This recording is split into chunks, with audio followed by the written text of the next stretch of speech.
नमस्कार दोस्तों, स्वागत है आप सभी का जीवा स्टडी पर। तो जो राजस्थान बीएसटीसी का एग्जाम हुआ था उसके आंसर की देख लेते हैं। आज जो ये वीडियो है इसमें हम जो जीके के 50 क्वेश्चन आए थे उनके आंसर देखेंगे और अगले वीडियो में हम रीजनिंग के आंसर की देखेंगे और पीटीटी वाले भी ध्यान रखें किस हिसाब के राजस्थान जीके के क्वेश्चन आते हैं। ठीक है, तो चलो स्टार्ट करते हैं। जो 51वां क्वेश्चन है कि वैभवशाली कलात्मक नगरी चंद्रावती पर 11वीं एवं 12वीं शताब्दी में किस वंश के शासकों का शासन रहा। तो जो चंद्रावती है इस पर आबू के परमार शासकों का क्या रहा, शासन। तो आप याद करें, अगर आपने आबू के परमार किया है तो आपका क्वेश्चन सही है, ऑप्शन बी इसका सही आंसर होगा। फिर है कि क्षेत्रपाल राजस्थान की संस्कृति का एक महत्वपूर्ण पहलू है, पूजा जाता है। क्षेत्रपाल किस रूप में पूजा जाता है, तो इसका आंसर होगा एक ग्राम देवता के रूप में। ठीक है, क्षेत्रपाल हर एक ग्राम में एक देवता होता है जिसे क्षेत्रपाल कहते हैं, जो ग्राम का क्या एक रक्षक देवता के रूप में पूजा जाता है। ठीक है, अगला क्वेश्चन है अपने आप क्या याद करें कि किस हिसाब से आपने कौन सा आंसर किया था और कितने क्वेश्चन आपके सही हो रहे हैं। ठीक है, अगला क्वेश्चन है कि निम्नलिखित में से कौन सा वाद्य यंत्र तत्ववादी यंत्र नहीं है। तो इसका जो ऑप्शन ए अलगोजा वो सही होगा। ये क्या सुशिर वाद्य यंत्र है, सुशिर यानी जो फूंक देकर बजाया जाता है। बाकी जो तत्ववादी यंत्र है तीनों, कामायचा, जंत्र और रावण था, तीनों क्या है, तत्ववादी यंत्र है जिसमें क्या है तारों से बजाया जाता है, और अलगोजा सुशिर वाद्य यंत्र है। ठीक है, तो इसका क्या आंसर होगा, अलगोजा। अगला क्वेश्चन देखिए कि राजस्थान में क्षेत्रफल की दृष्टि से सबसे छोटा जिला, तो ये तो सबको ही पता है, क्या होगा, धौलपुर होगा। ठीक है, आप अपना किस हिसाब से आप करके आए थे याद करें।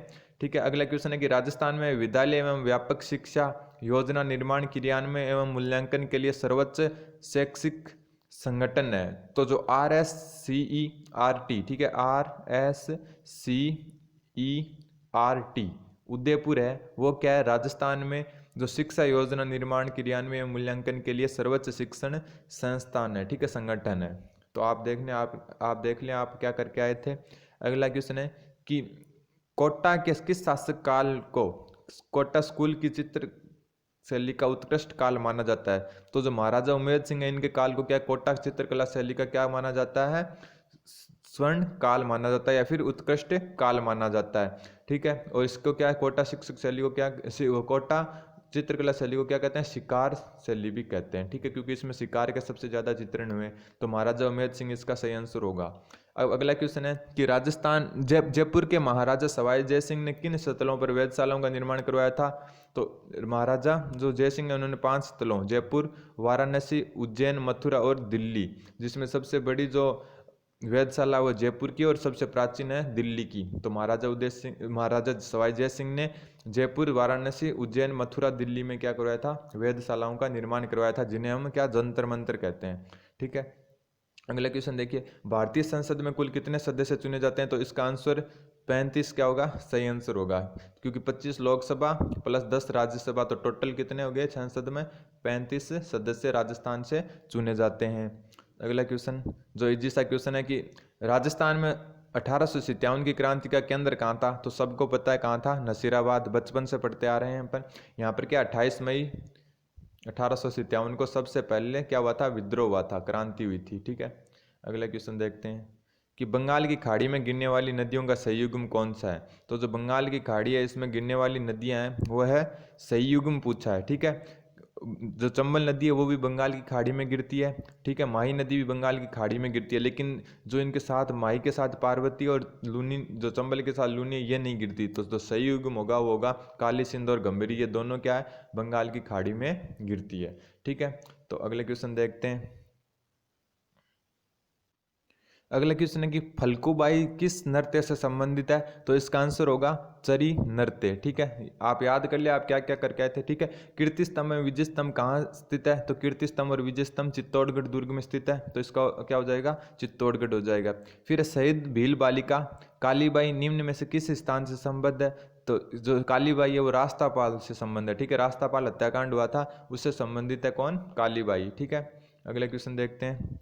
आप देख लें जो पीटीटी वाले वो भी ध्यान रखें कि किस हिसाब के क्वेश्चन पूछे जा रहे हैं। ठीक है, लेकिन पीटीटी का थोड़ा सा अलग है, उसमें जो राजस्थान, इसमें क्या सिर्फ राजस्थान जीके है, उसमें इंडिया जीके और करंट का भी और जो जनरल साइंस का भी पार्ट आएगा। तो अगला क्वेश्चन है कि राजस्थान 2011 की जनगणना के अनुसार 1000 पुरुषों के मुकाबले स्त्रियों की संख्या का लिंगानुपात कितना है, तो 928 है। फिर बोराट का पठार, तो बोराट का पठार कहाँ पर है, उदयपुर और राजसमंद में। ठीक है, इस वीडियो में आपको सिर्फ जो जीके है उसकी आंसर की बताई जाएगी। अगले वीडियो में हम रीजनिंग की बात करेंगे और फिर टीचिंग एप्टीट्यूड उन सब की आपको उपलब्ध करा दी जाएगी। ठीक है, फिर है कि 2011 की जनगणना के अनुसार राजस्थान निम्नलिखित में से किन जिलों में सबसे कम साक्षरता दर है, तो जो जालोर प्रतापगढ़ है इनमें क्या सबसे कम साक्षरता दर है, कहाँ किन के अनुसार, 2011 की जनगणना के अनुसार। फिर घग्गर नदी के किनारे बसा शहर, तो हनुमानगढ़ है, इजी सा क्वेश्चन था। फिर 2011 की जनगणना के अनुसार राजस्थान के किस जिले की सर्वाधिक साक्षरता दर है, तो सबसे ज़्यादा साक्षरता दर है वो है कोटा की। ठीक है, कोटा बाद में जयपुर आता है, झुंझुनू आता है, इस हिसाब से होता है। ठीक है, अगला क्वेश्चन है कि मांगणियार एवं लंगा लोक कलाकारों को प्रख्यात करने का श्रेय किससे दिया जाता है, तो जो मांगणियार एवं लंगा लोक कलाकार है उन्हें प्रसिद्ध करने का जो श्रेय जाता है वो कोमल कोठारी को। तो आप देख लें क्या क्या क्वेश्चन आप करके आए थे। फिर किस लोक देवता की पत्नी उनकी मृत्यु के बाद सती हो गई थी, तो तेजा जी की जो पत्नी थी वो उनकी मृत्यु के बाद क्या हो गई थी, सती हो गई थी। अगला क्वेश्चन है कि राजस्थान की निम्न में से कौन सी फसल मावत से लाभान्वित नहीं होती, तो मावत से लाभान्वित आप कॉमन सेंस से कर सकते हो कि मावत से लाभान्वित कपास नहीं होती, क्योंकि कपास क्या है, जो मावत आती वर्षा आती है उससे क्या हो जाती है, वो फसल खराब होने के ज़्यादा चांस रहते हैं, उससे लाभान्वित नहीं होती है। ठीक है, अगला क्वेश्चन है कि जल्ला गीत स्त्रियों द्वारा कब गाया जाता है, तो जो जल्ला गीत है वो जब वर पक्ष की बारात वधु पक्ष के यहाँ पहुँचती है, तो जो डेरा होता है वहाँ पर वर की बारात का डेरा देखने जाने पर महिलाओं द्वारा गाया जाता है जल्ला गीत। ठीक है, इसे जल्ला जल्ली गीत भी कहते हैं, जल्ला जल्ली भी कहते हैं। तो अब अगला क्वेश्चन देखते हैं, 72 तक हो चुके हैं। अगला क्वेश्चन है कि राजस्थान का मंडावा किस पर्यटकों के लिए आकर्षण का केंद्र है जो प्रसिद्ध है, तो जो मंडावा और शेखावाटी का जितना भी क्षेत्र है वो चित्रित हवेलियों में भित्ति चित्रों के लिए क्या है, फेमस है। ठीक है, फिर है शेख सादी की गुलिस्ता की पांडुलिपि को चित्रित करने का बलदेव राजपुताना की किस चित्रकला शैली से संबंध है, तो इसका अभी क्या आंसर नहीं मिल पाया है, हम जल्द से जल्द कमेंट बॉक्स में डाल देंगे कि क्या होगा इसका आंसर। ठीक है, अगला क्वेश्चन है कि भारतीय प्राचीन लिपि माला के लेखक कौन है, तो गौरीशंकर हीराचंद ओझा, जिसे क्या है आधुनिक जो राजस्थान का क्या है वास्तविक क्या है इतिहास जो एकदम जो व्यवस्थित रूप से जो इतिहास लिखा था। वैसे तो कर्नल जेम्स टोड को कहा जाता है इतिहास का जनक राजस्थान के का, लेकिन राजस्थान के इतिहास को व्यवस्थित रूप से गौरीशंकर हीराचंद ओझा ने लिखा था। ठीक है, तो भारतीय प्राचीन लिपिमाला का लेखक भी कौन है, गौरीशंकर हीराचंद ओझा।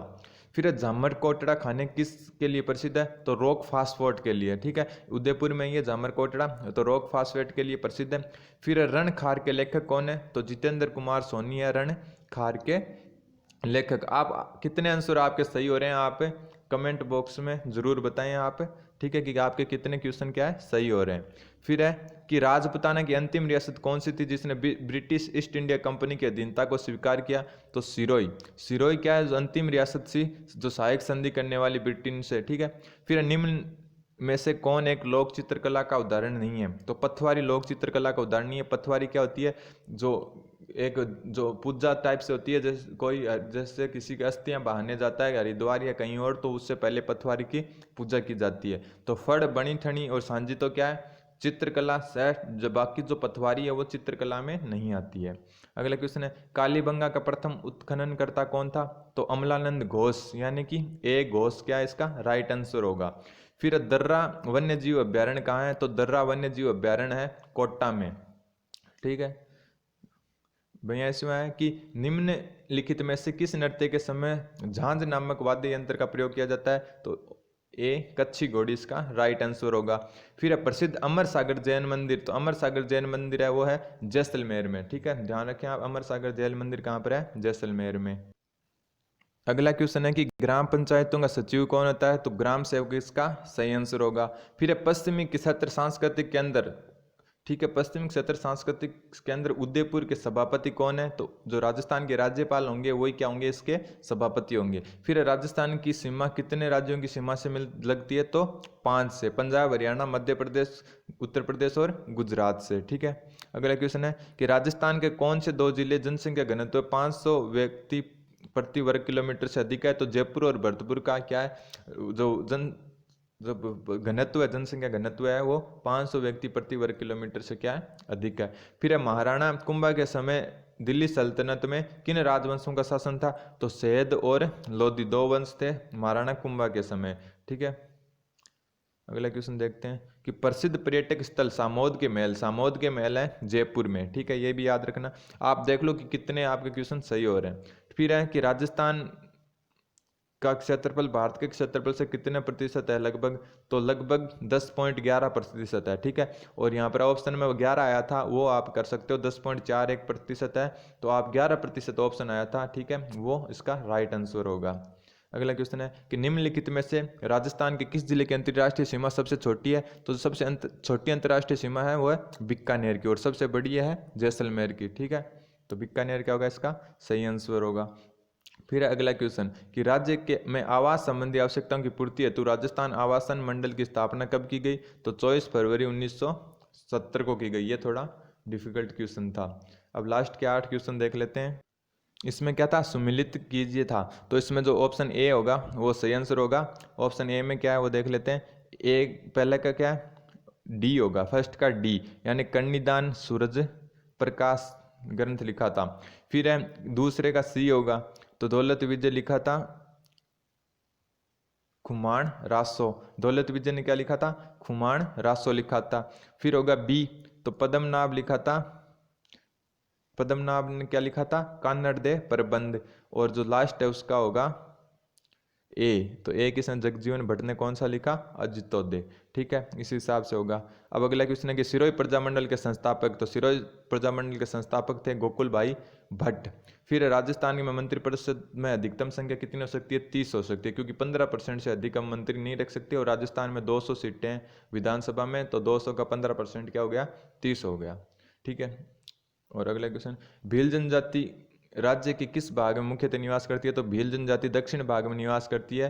ठीक है, जो राजस्थान है उसके जो दक्षिण भाग है, यहाँ पर उदयपुर, खास करके उदयपुर, सिरोही और डूंगरपुर, बांसवाड़ा, इन क्षेत्रों में क्या है, भील जनजाति निवास करती है। फिर राजस्थान में व्यापारिक फसल में नरमा, नरमा जो है वो कपास की एक किस्म है। ठीक है, नरमा क्या है, कपास की किस्म है। फिर है राजपुताना मध्य भारत सभा की स्थापना, तो राजपुताना मध्य भारत सभा की स्थापना 1919 में हुई थी। फिर है निम्नलिखित में से कौन जोधपुर का शासक नहीं है, तो महाराजा अनूप सिंह जोधपुर के शासक नहीं है। ये कहाँ के शासक थे, तो ये थे बीकानेर के। ठीक है, बीकानेर के शासक थे महाराजा अनूप सिंह। और लास्ट क्वेश्चन है किस विधानसभा चुनाव में राजस्थान विधानसभा की सदस्य संख्या 184 से 2000 कर दी गई, तो ये कब कर दी गई, तो छठा विधानसभा चुनाव हुआ था उसमें। तो ये क्या थे, जो बीएसटीसी के जो जीके के क्वेश्चन थे 50 क्वेश्चन, उनकी क्या आंसर की थी। तो अब आप देखें कितने आपके सही हो रहे हैं, और बाकी हम जल्दी रीजनिंग की भी अपलोड करने वाले हैं हल सहित। ठीक है, धन्यवाद, बने रहें जीवा स्टडी के साथ।